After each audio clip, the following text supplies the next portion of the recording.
வந்தது தெரியும் போவது எங்கே வாசல் நமக்கே தெரியாது.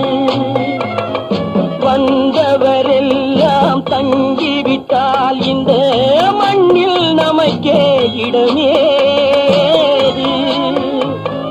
வாழ்க்கை என்பது வியாபாரம், வரும் ஜனனம் என்பது வரவாகும், அதில் மரணம் என்பது செலவாகும்.